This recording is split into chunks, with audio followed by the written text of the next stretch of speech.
myös sen sopimuskauden jälkeen. Ja tuo Jarmo tuossa näytti Lappian kehityskuviota louen osalta, niin siellä oli muun muassa tämmöinen tilateurastamon kehittäminen, ja tietenkin taas huolettaa se, että jos Lappia lähtee tekemään teurastamoa, niin syökö se sitten sieltä leipeen teurastamolta leivän, eli meillä onkin jatkossa sitten vain koulutuskuntayhtymän teurastamo Lapissa, joka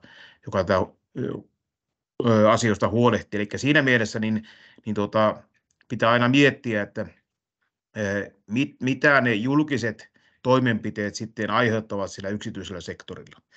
Mutta Jukka ihan hyvin kiteytti nuo asiat, että tämä enempää oikeastaan kommentoi muuta kuin siihen tarjouspyyntöön edelleenkin, että tarjouspyyntöön kannattaa panostaa ja markkinavuoropuhelu. Eli tarjouspyynnön jälkeen, kun se on lähtenyt maailman, niin sen jälkeen, koska tämä peli on pelattu ja sitten loppuu vain sitä matematiikkaa.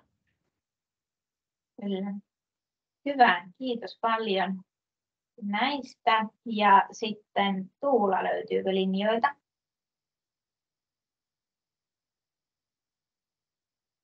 Niin ollut useampaan kertaan linjoilla. Saako mikkiä auki? Ei ole enää. Okei. No katsotaan, jos saadaan Tuula myöhemmin linjoille, niin voidaan sitten ottaa siinä vaiheessa.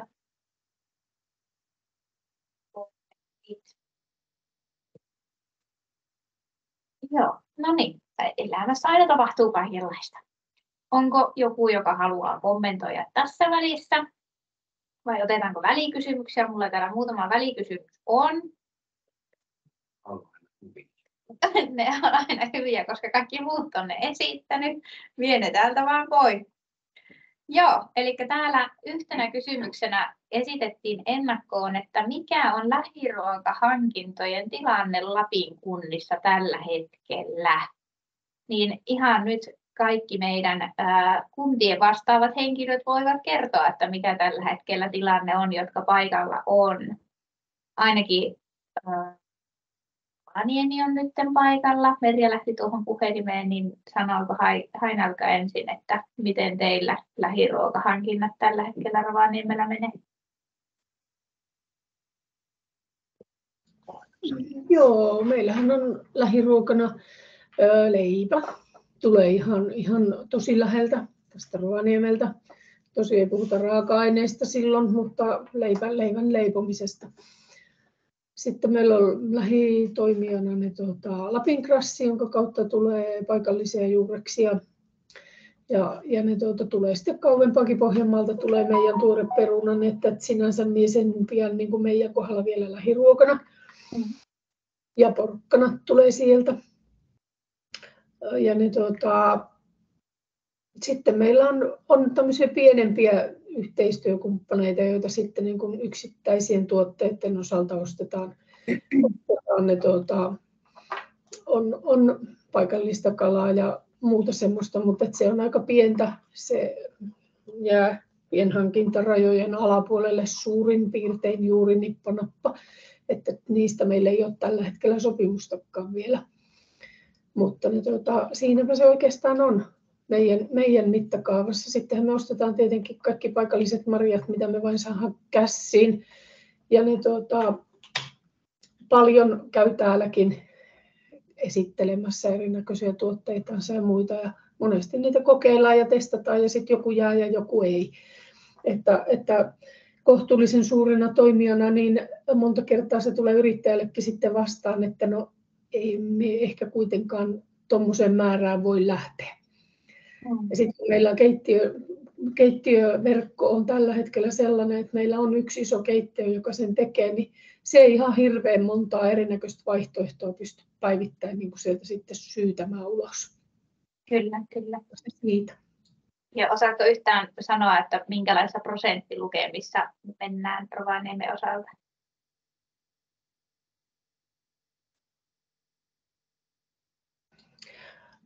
Pistit pahan, kun se on mulla tuolla pöydällä ottamassa. Pitäisi seuraava. Tilinpäätökseen olla lukemat meillä kasassa, mutta se on aika iso operaatio, että ne joutuu laskemaan niin kuin, ei niistä yrityksistä, mistä tulee kaikki tuotteet täältä, mutta sitten niistä, jotka toimittaa osan täältä ja osa tulee kauempaa, niin ne joutuu vähän niin kuin tekemään oikeasti töitä sen eteen, koska minä olen kauniisti pyytänyt ja silmiin katsonut, että lasketko minulle tämän valmiiksi, että mun ei tarvitse tehdä sitä työtä, niin minä odottelen rauhassa niiden tuloksia.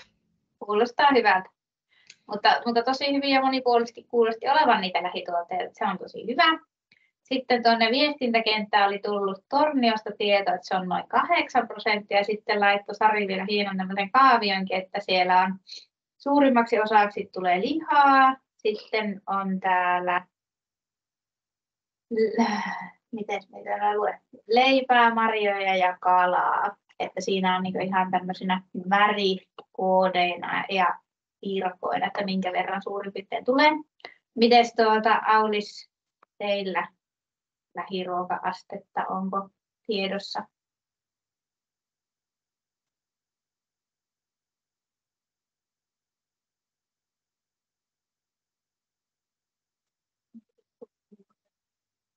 Aulis on tainnut lähteä muihin töihin. Joo, no ei mitään. Mites Merja teillä lähiruokaprosentit tällä hetkellä menee? 18,6 oli nyt koko yhtiön lähiruokaprosentit. Ja itse asiassa nyt varmaan tuleekin nousemaan, koska meillä Inarihan on ollut ihan, että Inarissa on ollut vähiten sitä lähiruokaa, että se on ollut jotain 1% luokkaa. Ja. Ja siellähän mentiin niillä vanhoilla sopimuksilla vielä tämä. Ja. Että siellä on leipä ollut sitä lähiruokaa jonkun verran ja kalaa. Ja. Mutta nythän tulee Inariinkin tulee lihat ja kalat ja tuotteita. Kyllä. Niin se vaikuttaa nyt varmaan siihen meidän lähiruokaprosenttiin. Että Sodankylällähän se on 33 ollut ja on edelleenkin. Kyllä. Mutta keskiarvo kaikkien näiden kuntien keskiarvo se 18,6. Ja. Itse asiassa ihan tuore tieto lokakuun loppuun mennessä hallituksen kokouksessa oli viime perjantaina, koska me viiän se sinne hallituksen kokoukseen aina meidän lähiruokaprosentti, että mikä se on. Tosi hyvä, tosi hyvä. Ja täällä justiin olikin ennakkokysymyksissä, että onko mahdollista laittaa sinne kuntiin sitä prosenttiosuutta, että mitä nyt niin olisi sitten tavoitteena lähiruoassa. Ja meillähän on Lapissa elintarvikestrategia, tai ohjelma, mikä sitten on linjannut sen, että 30% 25 vuoteen mennessä olisi tavoitteena saada kaikilla sektorilla, myös sillä julkisella sektorilla jokaiseen kuntaan. Ja täällä Raunolla on ensimmäisenä käsi pystyssä ja sitten Juka. Joo, tämä on asia, johon minä jonkun sanan haluaisin sanoa, kun puhutaan tästä lähiruoasta ja sen hankkimisesta ja mitä Lapissa voidaan syödä, tuottaa ja syödä. Siinä jossakin puheenvuorossa tulikin esille se, että ei voida tietystikään ajatella niin, että jos Lapissa julkinen sektori ostaa vuosittain 15 miljoonalla eurolla elintarvikkeita, että se olisi nyt sitten 100% lähiruokaa. Eihän näin voi edes ajatellakaan. Niin kuin joku ystäväni joskus taannoin sanoi, että ei voida kuvitella, että me rupeaisimme päreen valossa lanttua jyrsimään täällä. Se ei ole järkevää ajattelua. Mutta me voimme oikein hyvin hankkia täällä sellaisia lähiruokia, joita Lapissa hyvin saapi. Meillä on kalaa hyvin ja monipuolisesti saatavissa, leipää saa hyvin. Meillä on tavattoman monta hyvää leipomoa maakunnassa. Ja lihaa saa tänä päivänä hyvin. Että kyllä meillä on sitä valikoimaa maakunnassa olemassa ja se on koko ajan nousujohteista. Ja vaikka se leivän raaka-aineet eivät tule maakunnasta, vaan tulee maakunnan ulkopuolelta, niin minusta on hyvä asia, että meillä maakunnassa on elintarviketeollisuutta, joka hankkii sen raaka-aineen muualta ja tuo sen jalostusarvon tänne, tekee täällä sen valmiiksi tuotteeksi ja myy sen sitten kuluttajalle. Joskus näinkin päin jossakin tuotteissa, kun valtaosa lappilaisista tuotteista lähtee raaka-aineena maakunnan ulkopuolelle, jossa se jalostusarvo napataan ja tuodaan tänne valmiina tuotteena. Niin minä näen hyvänä, että on myös näin päin tätä liikennettä tapahtuu. Ja sitten vielä marjat on semmoinen sektori, joka se on nostettu viimeisen vuoden aikana tapetille ja siitä on rummutettu maakunnassa, että ostetaan paikallisia marjoja paikallisilta poimijoilta. Ja siinä on vain voittajia, koska siinä se raha jää maakuntaan kiertämään ja se poimija saa paremman hinnan, kun hän saa ostaa sen niin kun hän saa sen myydä paikalliselle käyttäjälle puhdistettuna parempaan hintaan kuin roskasena torilla. Ja sitten kuitenkin se julkinen sektori saa sen ostaa vielä kohtuullisen huokealla ja sillä hinnalla, minkä hän muutoin saisi tukkuun siitä samasta tavarasta. Niin minustahan tämä on win-win tilanne marjojen osalta. Ja minä en näe siinä huonoja asioita, että me pyrimme panostamaan siihen paikallisiin maakunnan omiin elintarvikkeisiin ja raaka-aineisiin, koska aina kun me sijoitamme maakuntaan sitä valuuttaa niin, että me ostamme maakunnan tuotteita ja niitä käytämme, niin se valuutta jää tänne alueelle kiertämään. Ja jos se on hippuperän kalliimpaa, niin se kuitenkin pidemmällä jaksolla, niin se tulee meille edullisemmaksi, koska se valuutta jää tänne ja täällä se raha käytetään ja tänne jää siitä myös verotulot. Että tämmöisiä ajatuksia tähän lähiruokaan vielä. Hyvä, kiitos. Ja sitten vielä Jukka. Joo, kiitos tuohon Merjan kommenttiin, että olen itsekin siinä Pohjois-Lapin Ruoka Oyn hallituksessa ja siellä tosiaan on puhuttu tästä ja Merja on sitä raportoinut ja ajatuksena niin, että se on tunnisteella vai kustannuspaikalla, kummallahan se nyt olikaan sitten tämä lähiruoka, että tarkoituksena on, että me pystyttäisiin suoraan ajamaan raportit tulos, että saadaan nopeasti se lähiruoan osuus ja ehkä paikka Suomen, mutta en tiedä, sitä nyt ei ole vielä päätetty, että olisiko sekin jopa vielä sitten omana kustannuspaikkana, pitää vähän jutella, että mikä se on mahdollista, mutta kuitenkin niin, että kun yhtiöllä on yhtenä tavoitteena myöskin sen lähiruoan edistäminen, niin se tulisi suoraan raportointipohjissa sitten. Joo, kiitos. Tosi hyvä. Vastaanko tuohon? Meillä on itse asiassa kaikki elintarvikkeet, mitkä tulee Lapin alueelta, Lapissa tuotettu, jalostettu, niin meillä on siellä oma toimintotunniste ja se lasketaan. Mitä sitten lasketaan sitä, että mikä kunta on ostanut milloinkin sen. Ja marjat oli nyt yksi, joka nosti aika paljon meidän lähiruokaprosenttia, eli se ei ole kummonen asia meillä kerätä se asia. Kyllä, tosi hyvä. Ja tosi hyvä tuommoinen niin malli, mitä kannattaa ehdottomasti viedä eteenpäin. Ja täällä yhtenä kysymyksenä olikin ennakkoon, että voiko oppeja hyödyntää muuallakin Suomessa, niin kyllä, ehdottomasti toivottavaa, pakollista teidän toimesta, kaikkien, jotka katsoo tämän videon jälkikäteen, niin hyödyntäkää, jakakaa sitä materiaalia ja katsokaa elintarvikehankintojen aakkoset opasta, joka on todella lyhyt ja todella yksinkertaistettu ja ei varmasti mene ainakaan harhaan sen kautta. Mutta sitten katsotaan video Ikifood Inarin puolelta. Tässä on niin voittaja. Joo, kyllä. Kaikenlaisia juttuja laitan täytetään Wiki.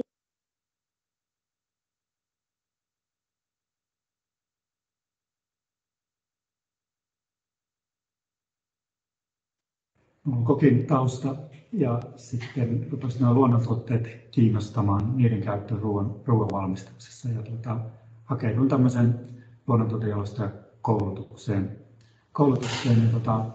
Muonioon ammattiopisto Lappiaan ja sitten koulutuksen aikana alkoi kiinnostaa enemmän ja enemmän se, että pitäisikö kuitenkin sen ravintolakokin ammatin lisäksi niin alkaa tekemään valmistamaan tuotteita itse. Sieltä se pikkuhiljaa lähti muhimaan se ajatus. Hilva ja puolukka curd, eli tämmöinen levittyvä tahnamainen tuote marjoista. Kuluttajapakkauksissa, 100 gramman pakkauksissa myy niitä kauppiaille jälleen myyntäväksi. Ja sitten isommissa puolen kilon purkeissa niin ne menee hotelleille ja ravintoloille, jotka käyttää sitten niitä osana näitä ravintola-annoksia. Joo, verkostoitumisen ja tämmöisen yhteistyö on meille ylipäänsä, niin olen kyllä kokenut tosi hyödylliseksi. Melkein mihin tahansa on mennyt, missä on ollut koolla meitä joko meitä tekijöitä tai sitten yhteistyökumppaneita, ostajia, niin aina on tullut vähintään suora kontakti johonkin uusi yhteistyökumppani tai sitten joku on tuntenut jonkun, johon kannattaa ottaa yhteyttä. Että kyllä niin kuin kannustan menemään eri tilaisuuksiin ja avaamaan suunsa rohkeasti. Että siellä ei niitä ideoita kukaan ole missään varastamassa, vaan yleensä niistä niin kuin hyötyy molemmat osapuolet. Että ruvetaan yhdessä miettimään, että miten voitaisiin molemmat kehittää tätä toimintaa. Että siihen kyllä niin rohkaisen ja kannustan. Ulos ja pidä ääntä. Kyllä lähiruoka mulle on, mä pyrin käyttämään niin pitkään kuin se on mahdollista niin ihan paikallisia raaka-aineita marjoista, mutta sitten toistaiseksi Lappi on riittänyt niin sanotusti, että tältä alueelta ainakin on saanut omat raaka-aineet, mutta mä en anna missään sellaista lupausta, että näin olisi, koska se ei välttämättä, jos tästä nyt vielä kasvaa, niin siihen ei pysty tällä hetkellä välttämättä vastaamaan. Kyllä mulle kotimainen raaka-aine on myös lähiruokaa. Meillä on nyt onneksi Sodankylään tulossa, että tämä on avannut tämmöinen ikään kuin luonnontuotannon tukkuri, niin tällaisia toimijoita mahtavaa, että tämmöinen on syntynyt, että se vaan lisää meidän jalostajien mahdollisuutta ja tietenkin myös poimijoiden mahdollisuutta. Voidaan hyödyntää tällä alueella paremmin nämä raaka-aineet, paikalliset raaka-aineet. Kyllä mä kehottaisin miettimään vahvasti sitä, että mikä on se oma ydinosaaminen ja keskittyy niin paljon kuin mahdollista vaan siihen ja ulkoistaa muita tehtäviä sitten rohkeasti ulospäin. Että kaikkea ei pysty tekemään, niin silloin kannattaa oikeasti miettiä, että missä on itse hyvä ja mitä haluaa, ja kaikkea myös mitä haluaa ja osaa tehdä. Reilusti yhteistyökumppaneita sitten muuten siihen mukaan.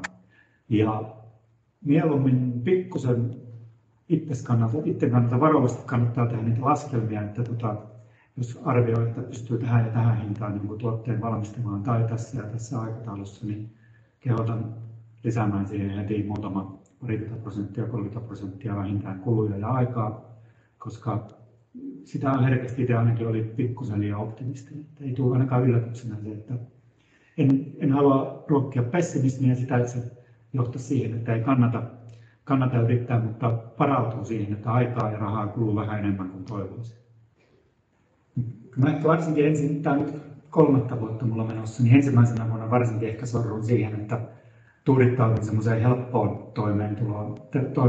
Tein tämän oman ydinyritystoiminnan ohessa muita töitä, joilla varmistin sitä toimeentuloa, mutta se on tietenkin se aiheutti sen, että kun aika on rajallista, niin tämä ydintoiminnan kehittäminen jäi vähemmälle. Kyllä mä suosittelen, että rohkeasti vaan yrittää sitä kohti, mitä haluaa mennä, koska muuten se voi jäädä sitten semmoiseksi puolittaiseksi, että ottaa niin helpolla, päästää itsensä liian helpolla, että mikään ei kehity ja kasva, jos ei siihen niin kuin, mulla ainakin pitää olla se pakko siinä motivaattorilla. Jos tuntuu, että on liian turvallinen olo, niin sitten kyllä jotain jää tekemättä ja yrittämättä.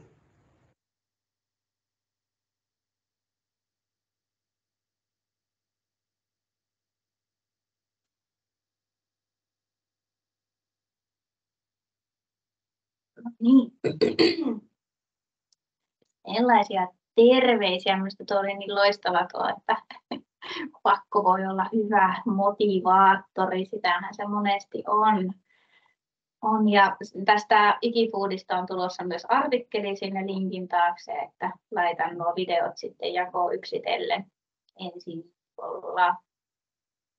Mutta sitten katsotaan vielä onnistunutta hankintaa, jota meille avaa Merja. Ja sitten kommentoimassa Ainarkka Rovaniemen kaupungin puolelta. Ja en tiedä, onko Pekka ehtinyt linjoille, mutta jos ei ole, niin katsotaan sitten uudestaan.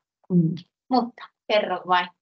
No onnistunut hankinta, että minusta se on niin kuin sen sopimuksen jälkeen, kun on tehty ne sopimukset ihan ostajasta ja myyjästä tulee yhteistyökumppaneita.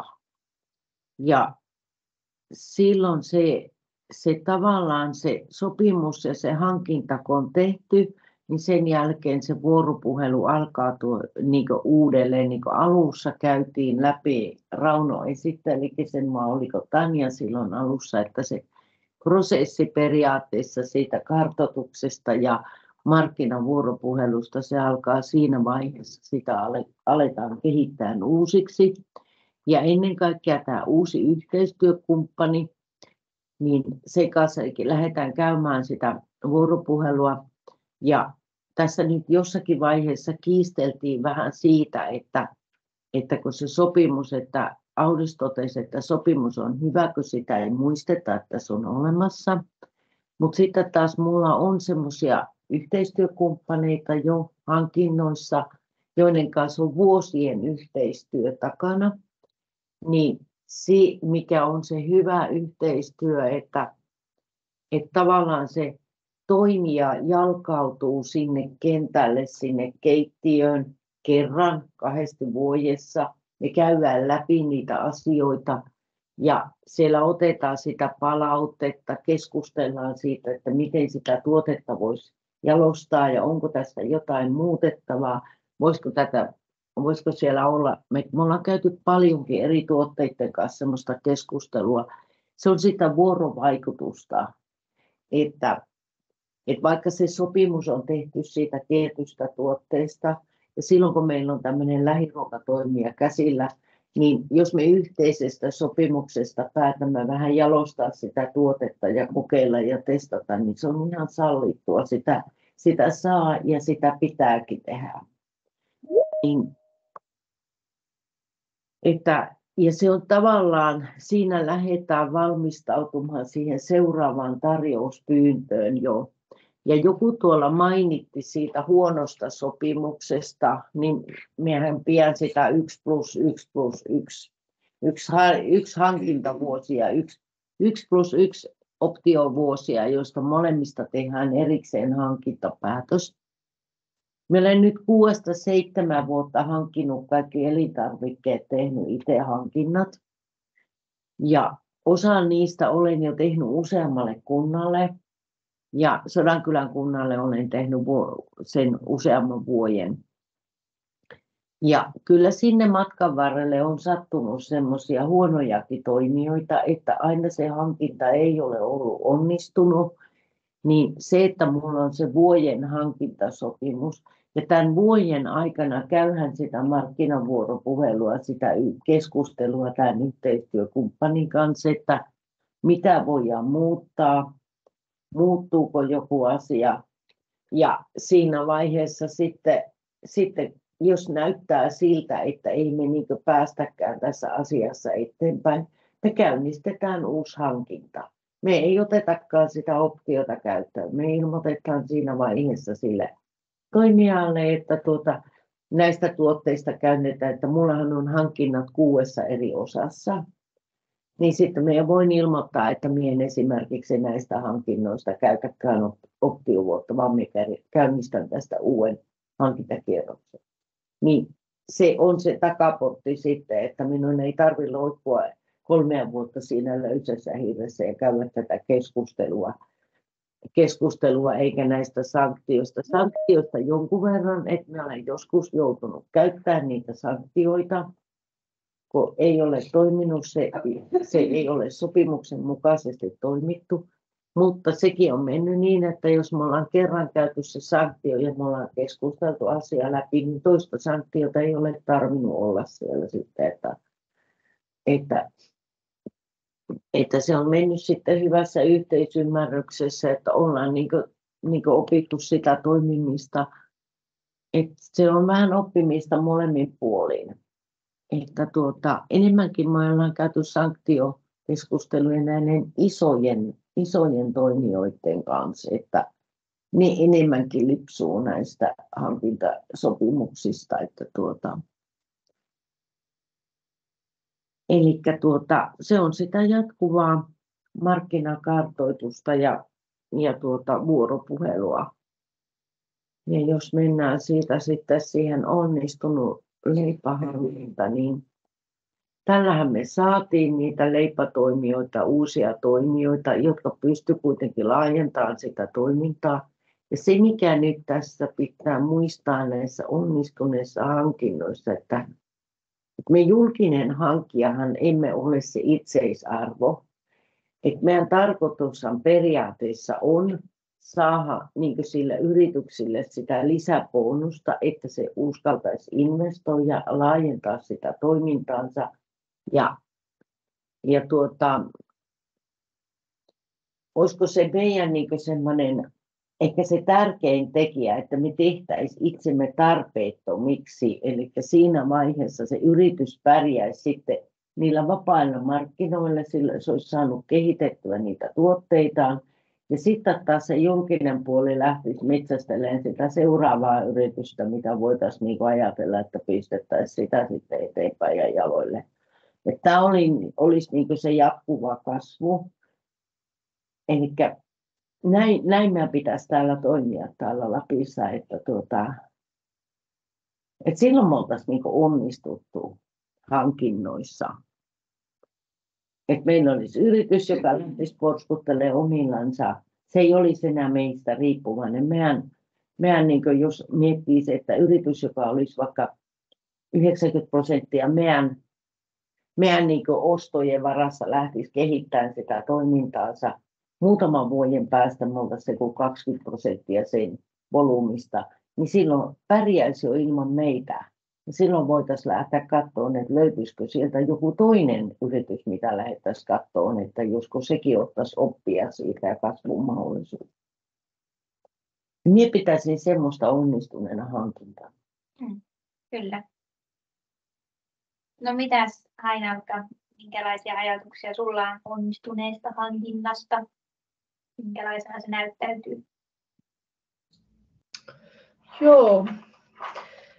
Minä kirjoitin ihan vain lyhyesti ja ytimekkäästi onnistuneesta hankinnasta sillä lailla, että onnistunut hankinta on se, että me saadaan sitä, mitä on alun perin haluttu, kilpailutettu ja sovittu, niin että me tilaajana kuin tuottaja tai tuottajat ovat tyytyväisiä yhteistyöhön koko toteutuneen sopimuskauden ajan. Että siinä mielessä olen pikkusen eri mieltä Merjan kanssa siitä, että julkiset ruokapalvelut ei välttämättä ole se organisaatio, jonka tehtävä on pitää yllä yritystoiminta. Siihen tarvitaan vähän isommat hartiat kuin pelkästään ruokapalvelut. Ja periaatteessa niin kuin kunnilla kaikilla on omalla laillaan velvollisuus huolehtia ja tukea alkavia yrityksiä. Toki meilläkin Rovaniemellä ollaan mielellään mukana siinä että ne yritykset saavat niin kuin lisämyyntiä ja muuta meidän kautta, mutta että meillä ei oikeasti tässä meidän organisaatiossa ole aikaa siihen, eikä kykyä sillä rahamäärällä, mitä meillä on täällä käytössä, niin pitää yllä uusia yrittäjiä kokonaisuudessaan. Et me ollaan enemmänkin sitten se, niin kuin yksi yrittäjä sanoi meille, että te olette meille niin kuin se makkara leivän päällä. Mutta ei tästä tämän enempää. Meillä on tosi paljon onnistuneita hankintoja ja ollaan siitä tyytyväisiä. Toki mä kirjoitin vielä tänne silleen, että tietenkin hankintaprosessista niin kuin toiveissa on aina oppia jotain lisää, niin puoli ja toisin, että me niin kuin kunnallisena toimijana, kun myös sitten se yrittäjä, joka meidän kanssa yhteistyötä on tehnyt, että sillekin on jäänyt taskuun jotain siitä. Mutta näin lyhyesti. Hyvä, kiitos. Oliko meillä Pekka vielä linjoilla? Pekka taitaa leikkaa meidän lihaa. Leikkaa. Ei se mitään. Meillä on Pekasta video, niin voidaan katsoa se sitten kohta. Mutta heräskö tästä onnistuneesta hankinnasta jotakin muita ajatuksia sitten, mitä haluaisi kommentoida? Rauno ja sitten Jukka. Joo, minä haluaisin jatkaa vielä tuosta onnistuneesta hankinnasta. Ja kyllä minä alleviivaan sen, että onnistunut hankinta on sellainen, että siinä hankinnan myötä hankinnassa syntyneet kustannukset ja niiden siitä lähtevä valuutta kohdistuu alueella sellaiselle yritykselle, joka voi edelleen sen hankintasopimuksen myötä investoida, laajentaa ja kehittää toimintaansa. Ja sitten tämän kautta voi palkata lisää työvoimaa ja vahvistaa alueen elinkeinoelämää ja vahvistaa alueellista elintarviketuotantoa ja ruokaturvaa. Että kyllä minusta tämä on niin tärkeä asia, että minä ihmettelen, jos joku on tämmöisestä asiasta eri mieltä, koska tämä on ihan päivänselvä asia tänä päivänä. Meillä uutiset on tänä päivänä täynnä ylikansallisia kriisejä ja energiaongelmaa ja Itämeren ongelmaa ja sun muuta. Niin minusta on tavattoman tärkeä asia, että me omissa hankinnoissamme pohdimme sitä, että millä tavalla tämä hankinta kohdistuu tänne meidän alueelle ja voisimmeko me tehdä sen hankinnan niin, että se edesauttaisi meidän alueen elintarvikkeiden jatkojalostusta ja ruokaturvaa. Kuitenkin niin, että se ei aiheuta kohtuuttomia kustannuksia, vaan on kustannuskestävää hankintaa kokonaisvaltaisesti tarkasteltu. Minusta tämä pitäisi olla niin kuin itsestäänselvä asia meille kaikille. Joo, ehdottomasti.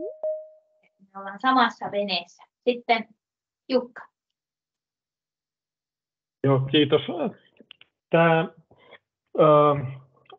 ajatus siitä, että mikä on niin julkisten hankintojen rooli, ja tässä tapauksessa ruokahankintojen rooli sitten elinkeinoelämän osalta, niin tähän on viitattu useamman kerran jo tässä päivän aikana, ja jotenkin näen sen sillä lailla, että kun meillä on hajautettua toimintaa ja pieniä toimijoita, ja meillä on halua sitten lähteä niin kuin edistämään näiden pienten toimijoiden uskallusta investoimaan, niin siinä kohtaa mä näen julkiselle sektorille, vaikka se nyt ei niin valtavan suuri ole näissä hankinnoissa, mutta siinä on semmoinen hyvin tärkeä rooli, että julkisen sektorin ostaja voi toimia tämmöisenä kärsivällisenä kumppanina ja lähteä tekemään yhteistyötä niiden aloittavien yritysten kanssa ja räätälöimään niitä hankintasopimuksia tai niitä kilpailutuksia niin, että näille pienille tulisi tätä ensikauppaa.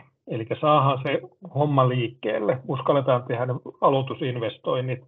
Ja niin kuin tässä on useammasta esimerkistä puhuttu jo, että miten sitten tämän alkuinvestoinnin rohkaisemana on uskallettu sitten lähteä myymään niitä tuotteita ja kehittää niitä tuotteita myös yksityiselle sektorille, josta se todellinen kasvu voi sitten lähteä liikkeelle. Eli tämmöinen kärsivällinen kumppani ja mahdollistaja, niin sen toimijan rooli voi olla paljon sitä ostokokoa suurempi, kun se on käynnistäjän. Ja sitten tuohon, mitä Rauno äsken sanoi näistä uutisista, että just ihan tuoreita raportteja kävin läpi tästä ruokaturvallisuudesta, niin aika karmeita juttuja on siitä, että ihan peruselintarvikkeistakin saattaa maailmalla alkaa olla pulaa. Että meillä on just ollut tämmöinen Super El Niño ja nyt Super El Niño on tulossa, eli nämä äärisääilmiöt lisääntyy ja satojen varmuus maailmalla käy koko ajan huonommaksi, niin se, että tämä ei ole enää paikallistaloudellinen kysymys, vaan niin kuin alustuksessa ja kuultiin, niin tämä alkaa olla niin kuin turvallisuuskysymys ja huoltovarmuuskysymys, että ihan silläkin kannattaa lähteä näitä pieniä paikallisia toimijoita nostattamaan. Tämmöinen ajatus täältä. Kiitos. Hyvä, kiitos. Aina-Mika. Joo, olen samaa mieltä. Eli ilmeisestikään me ei puhuta ihan kaikissa asioissa tässä niin kuin samaa kieltä, mutta ehdottomastihan me ollaan paikallisten toimijoiden ja muiden tukena ja apuna. Mutta se, että ne rajansa kaikella. Ja enemmän niin kuin sitten meidän pitäisi puhua myös siitä, että me puhutaan paikallisesta ruoasta ja me puhutaan siitä, että mitä tässä niin kuin Lapin läänissä ja jopa Pohjanmaalla saadaan aikaiseksi, niin varsinkin näissä kansainvälisen niin kuin ruokakriisien kohdalla meidän pitäisi pitää lukua siitä kokonaisuudessaan ja kaikkien kanssa, että meillä on kotimainen ruoka ja kotimaisen ruoan tuotannon mahdollistaminen ihan koko Suomessa. Me ollaan kohtuullisen pieni maa tässä isossa maapallossa, että ne käytetään kaikki niin kuin panoksemme siihen, että me saadaan pysymään kotimainen maatalous ja tuotanto toimintakykyisenä. Ei mulla sen enempää. Kiitos. Ja siinä mielessä on hyvä, että tänäänkin on tullut tosi paljon näitä erilaisia vaihtoehtoja, niin kuin justiin se lähiruokatukku tänne Lappiin, että sitä on väläytelty ja suunniteltu jo pitemmän aikaa, ja sitten tämä dynaaminen hankintajärjestelmä, mikä tuli puheeksi ja mistä saatiin vähän lisätietoa ja muuta, että kun meillä on näitä isompiakin hankkijoita, niin kuin vaikka esimerkiksi nyt tämä Ainaultan tapauksessa Rovaniemen kaupunki, että saataisiin niitä semmoisia apukeinoja, että yrittäjät pääsisivät yhteistyössä tekemään, kuten Mikakin tuossa kalastajana sanoi, että se on mahdollista, että sitten olisi näitä tämmöisiä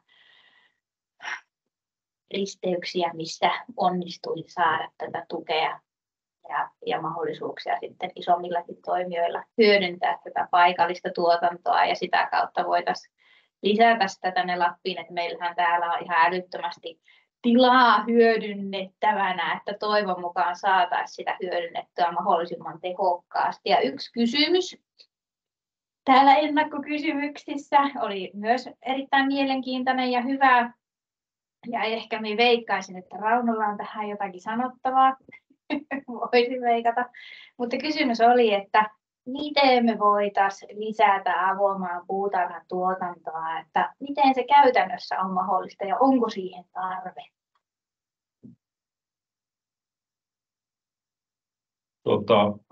Niin kuin tämän webinaarin viimeisi 10 minuuttien kohdalle isketään pöytää kaikista vaikein kysymys, mitä maakunnassa voidaan esittää.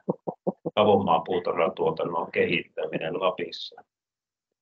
Meillä on ilmasto-olosuhteet ja kasvutekijät on sellaiset, että me pystymme täällä tuottamaan avomaan puutarhatuotteita. Meillä on Rovaniemellä muun muassa maatila, joka tuottaa puutarhatuotteita porkkanaa ja valkokantaa ja näin päin pois. Kemijoki varsi on varsin oivallista aluetta siihen, Lounainen Lappi ylipäätänsä. Jopa Utsjoella kasvatetaan mansikkaa. Mutta jostakin syystä se ei vain Lapissa nouse oikein niin sanotusti plaaniin tämä avomaan puutarhan tuotanto. Se on vähäinen ja sitä pinta-alat on pieniä. Ja se on semmoinen ikuisuuskysymys. Se on vuodesta 2000 ja vuodesta 1998 sitä on koitettu viedä eteenpäin. Minä itse olen ollut sellaisessa projektissa projektipäällikkönä, jossa avomaan puutarhan tuotantoa pyrittiin nostattamaan. Ja se mansikka lähti silloin hyvin liikenteeseen, mutta nämä muut tuotteet ei. Mutta se ei sulje pois sitä, etteikö sitä voitaisiin nostaa esille ja etteikö sitä voitaisiin viedä eteenpäin. Eli tarvetta sille on. Ja minä olisin kyllä sillä kannalla, että sitä voitaisiin uudestaan ja testaamaan, että löytyisikö sille toimia. Tämä parempaa vastausta mä pystyn siihen antamaan. Kyllä, mutta että tarvetta on ja mahdollisuuksia on ja varmasti myös löytyisi niitä ostajia, että nyt kaikki, jotka siellä linjoilla on, niin jos olette ikinä miettinyt minkäänlaista viljelyä, niin ei muuta kuin pelloille avomaan puutarhatuotantoa ja hommat eteenpäin. Okei, no sitten kysymyksiä on lisää. Anteeksi, tuohon edelliseen kysymykseen ihan lyhyt vielä, niin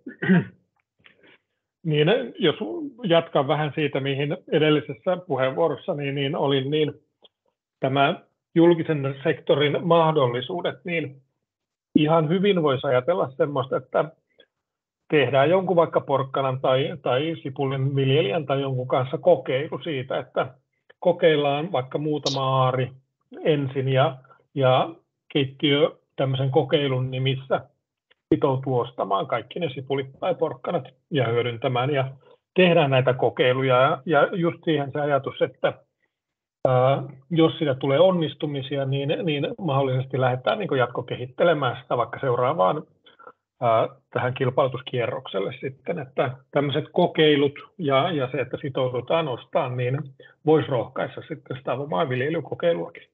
Kiitos.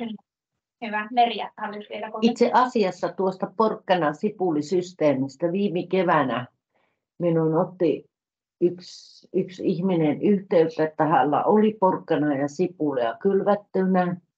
Ja minä lupasin ostaa sen sadon, mutta ilmeisesti sitä satoa ei tullut, kun ei tullut esitystäkään. Että siinä varmaan kävi niin, että viime kesä oli ja se heinäkuu oli yhtä vesisaetta. Ja minä epäilen, että se määtti sen sipulisadon. Ja kävikö sitten, en tiedä miten porkkanoille kävi, mutta tämmöinen tilanne. Nauritakin tuli vähän heikosti tänä vuonna. Että kyllä se varmaan tämä meidän ilmasto, tämä kesä oli ja se on se suuri epäilys, että siellä oli iso toive ja minä lupasin ostaa sen koko sadon sitten, mitä hänelle tulee. Ja sovittiinkin jo siitä, että hän kuorii ne ja minä lupasin, että meidän tuolla vihannisleikkurilla hän saa sen pilkkuakin, ne sipulit, että saa käyttää niin meidän leikkureita, että ostetaan se sato pois, mutta ei sitä koskaan tullut sitten sitä satoa, että näin minä epäilen, että siinä kävi, että se ilmasto vei sen sadon. Kyllä. Minä haluan tähän kommentin. Avomaan puutarhatuotannossa kaikista pahin virhe on se, että tehdään huhtikuussa päätös, että minä muuten alan toukokuussa viljelemään avomaan puutarhatuotteita. Se on pahin mahdollinen virhe, mikä voidaan siinä asiassa tehdä. Sä et voi lähteä viljelemään porkkanaa, naurista, mitään juureksia, mansikkaa sillä tavalla, että sinä menet tuommoiseen vanhaan peltolohkoon, jossa on 25 vuotta vanha nurmi ja sitten siellä pajuja seassa, että sä käännät ympäri ja iskenpä tuohon tai tuohon. Siitä ei tule yhtään mitään. Jos ne lähtee kasvamaan, niin toukat ne syö pois tai jotain muuta vastaavaa. Ja sitten se on niin täynnä rikkaruohoja, että niiden kanssa ei pärjää. Ja minä tunnen tätä Merjan tapausta, mutta mulla tuli heti elävänä mieleen, että siinä oli todennäköisesti kyse ihmisestä, joka innostui, että avomaan puutarhatuotteiden tuottajaksi ja isken porkkanaa maahan, että tuossa on tyhjä pelto. Niin ensimmäinen virhe tulee siinä, että täytyy olla tietoa, taitoa, osaamista ja sitten täytyy olla hyvä ammattitaitoinen opas matkassa. Niin se voi onnistua ja sen uuden maan perustaminen, niin se on noin 2 tai 3 vuoden mittainen juttu.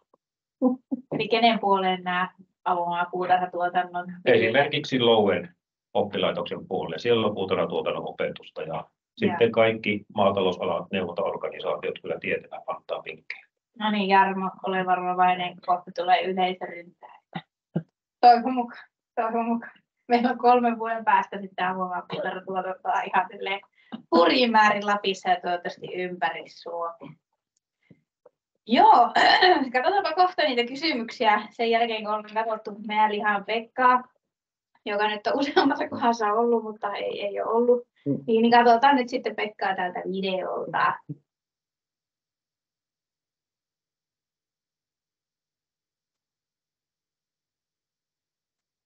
Minä olen Pekka Mansikkasalo Meidän liha Oystä.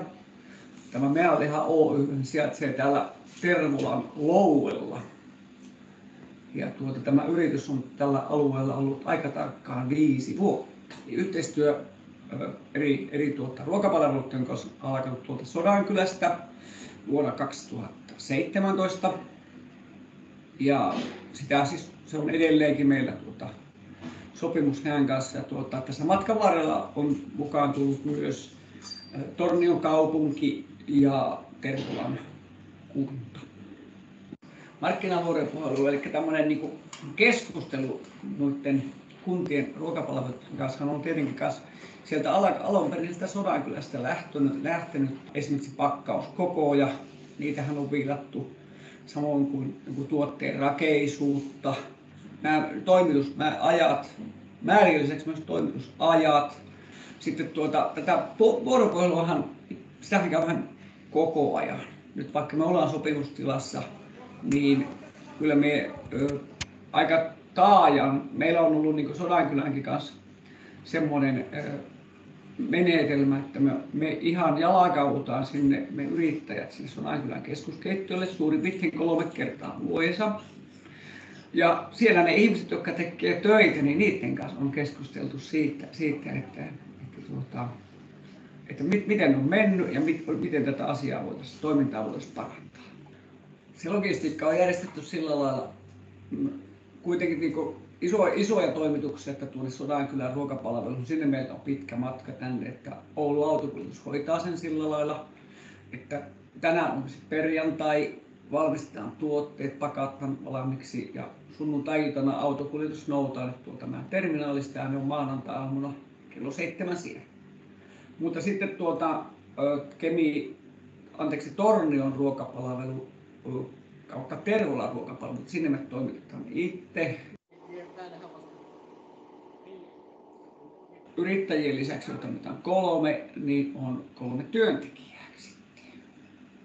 Ja näitä meidän tuotteitahan matkaa täältä tästä Tervolan ulkopuolella aika isosti, että ne on nämä kunnat, mihin meillä menee, siis kokonaisuutena suunnataan vähittäiskauppahuomioon ja sitten nämä asiakkaat, jotka teettävät tää niin sanottua rahtityötä, niin ne kunnat on Sodankylä, Kittilä, Pello, Ylitornio, Kemijärvi, Posio, Salla, Kuusamo ja sitten Tornio tietenkin ja Keminmaa.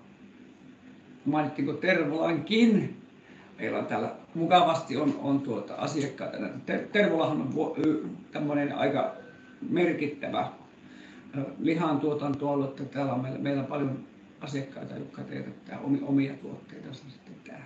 Ikään kuin kasvualustana semmoisille pienille elintarviketoimijoille tässä, että me on voitu tämä koko investointipäätös tehtiin oikeastaan silloin, kun saimme ensimmäisen sopimuksen Sodankylän ruokapalvelun kanssa. Sillä on tosi iso merkitys. Joo, ja meidän lihan tuotannosta varmaan tuonne keskuskeittiölle menee tällä hetkellä varmaan, olisiko se 25% ehkä se, mikä meillä on tuotantoa. Se siis aiemmin se oli merkittävä, mutta siis tosiaan tuo vähittäiskaupan kasvu on ollut niin huomattava. Kiitos koronan siinä kylläkin. Varmaan sitten koko tuotannosta se 95% jää tänne Lapinlään ja alueelle. Ja meillä kyllä niin voisi sanoa, että kasvuvaraa tässä on.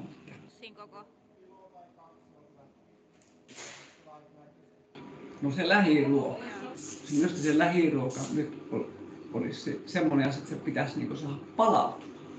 Juuri sillä lailla, että se tämänpäiväinenkin Lauri voipi sanoa, että se olisi meidän Hertta-niminen lehmä, jota myy sille naapurille tai jollekin kaupunkilaisihmiselle, niin se voi sanoa, että se on siellä meidän liha, meidän tilalla tuotettu ja minä olen ylpeä siitä, että minä olen sen saanut tuotettua.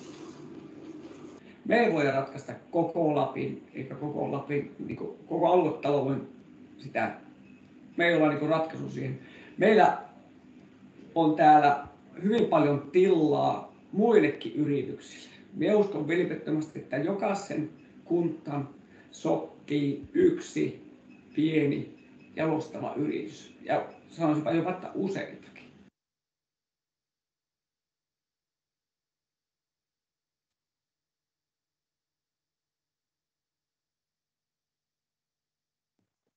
No niin, semmoinen kaveri se meidän Pekka on siellä semmoinen. Okei. No sitten viimeisenä, mutta ei vähäisempänä, lähdetäänpä katsomaan näitä viimeisiä kysymyksiä ja sitten, jotta pääsette myös tekemään töitä, niin laitamme teille tällaiseen. Eli oli ennakkokysymyksenäkin täällä, että miten me tästä nyt jatketaan eteenpäin. Tässä pääsette tuonne www.menti.com menemään ja täällä on tuo koodi. näkyy tuossa ylhäällä, eli 8, 9, 1, 7, 6, 0, 1, 4. Niin sitä kautta pääsette sinne sisälle ja minä laitan tuosta kysymyksen sitten auki. Mutta nyt tämän päivän perusteella, mitä olette tässä päätöswebinaarissa kuulleet, niin mitä te ajattelette?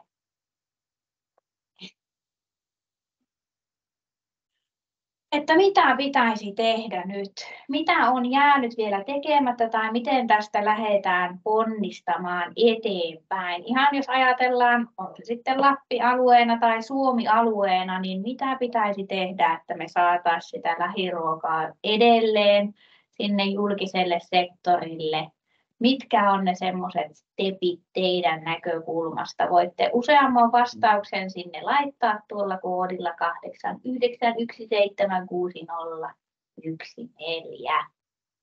Ja sillä välin, kun te mietitte näitä Saanko kysyä, että mihin se koodi pannaan? Joo, eli kun se menet siihen www.menti.com, niin sitten se kysyy siinä, että syötä koodi.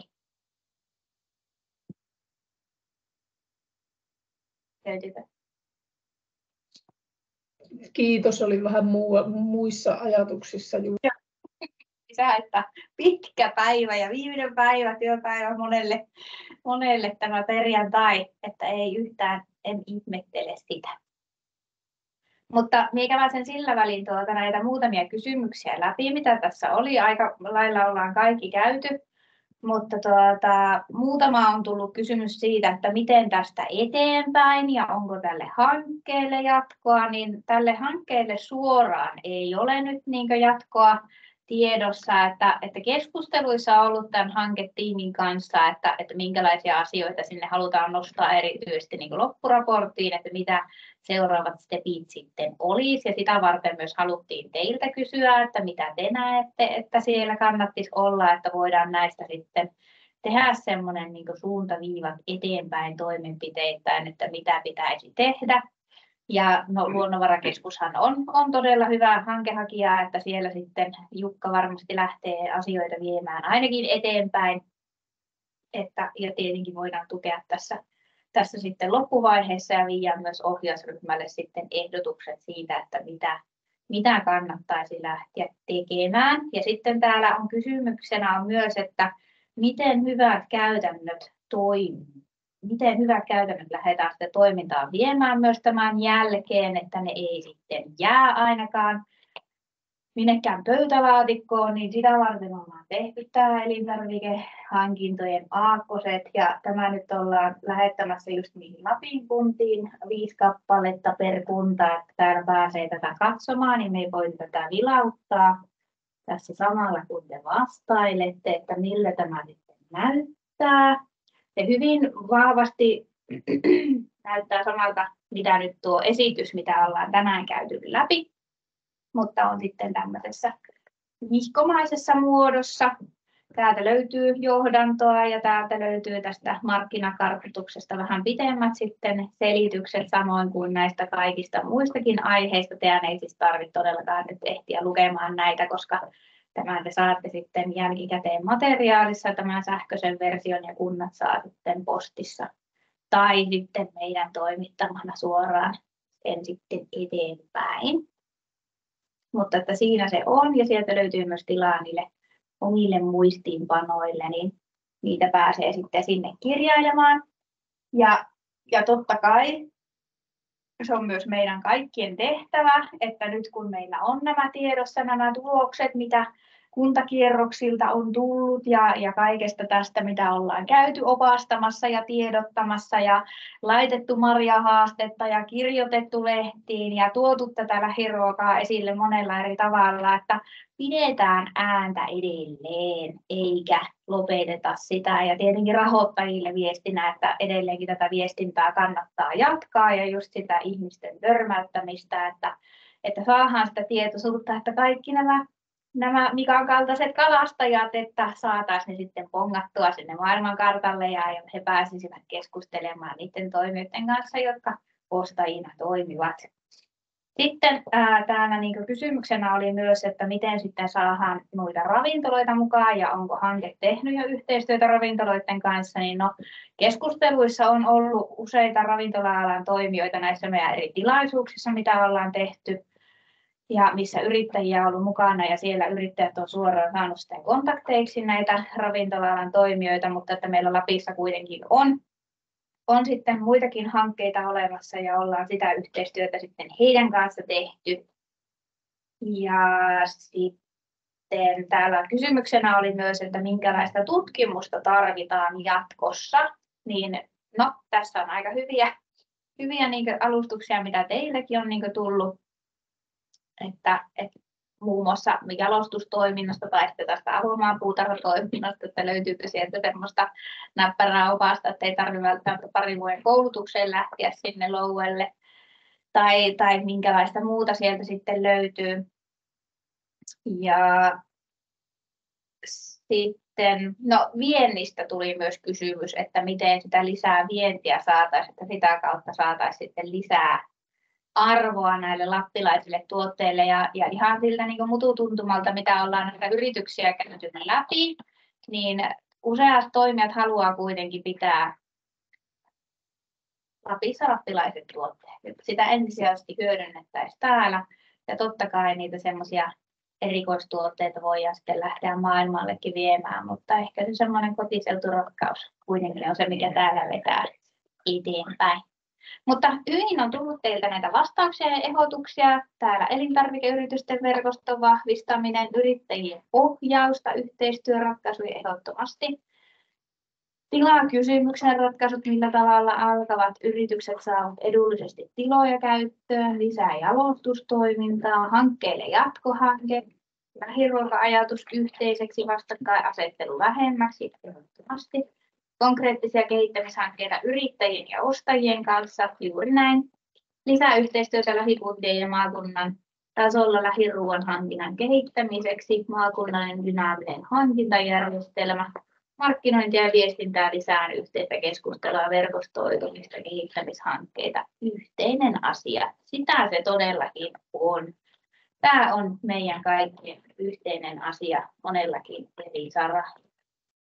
Mutta hurjan paljon kiitoksia teille kaikille. Olitte tosi reippaasti mukana tässä päätöswebinaarissa ja toivottavasti jaatte sitten tätä materiaalia eteenpäin ja hyödynnätte erityisesti niitä videoita, mitä tänäänkin ollaan katsottu. Ja kaikki siis löytyy sieltä YouTubesta Arktinen biotalous -kanavalta ja Lapin ruokasoittolista on, niin sieltä löytyy sitten kaikkia. Sinne laitan myös tämän tallenteen sitten tästä tilaisuudesta. Mutta jos mitä tahansa tulee jälkikäteen sitten ajatuksia, että jotain olisi pitänyt vielä sanoa, niin ehdottomasti saa olla yhteydessä. Tämä hanke loppuu nyt tämän vuoden loppuun, mutta hommat ei lopu. Edelleen jatketaan samalla saralla ja lähiruokaa pidetään yllä. Mutta kiitos teille ja palataan. Kiitos. Hei hei. Kiitos, hei. Kiitoksia.